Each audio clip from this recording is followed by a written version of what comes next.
একটি চমৎকার শিয়াল অন্য একটি শিয়ালকে একটি ফানি গল্প বলছে। গল্পটি লাইন বাই লাইন তাদের কথাবার্তার মাধ্যমে প্রকাশ করা হলো। প্রথম শিয়াল বলল, তুমি জানো, আমি একবার একটা মুরগির পিছে লেগেছিলাম।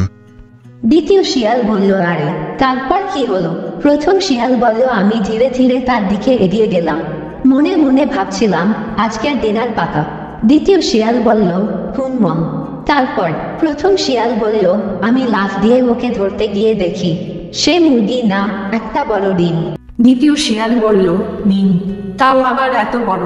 প্রথম শিয়াল বলল, হ্যাঁ, আমি তো অবাক, ভাবলাম ডিমটা নিয়ে চলে যাব।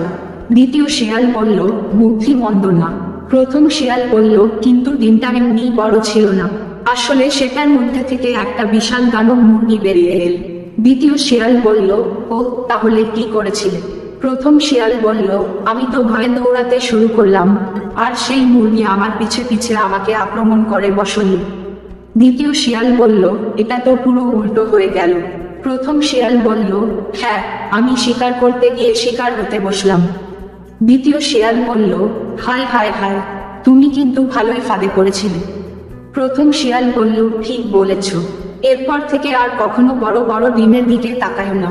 এই গল্পের মাধ্যমে দেখা যাচ্ছে শিয়ালদের মধ্যে দারুণ হাস্যকর ঘটনা ঘটতে পারে, আর সেটাই তাদের মধ্যে মজার গল্প হিসেবে ছড়িয়ে পড়ে।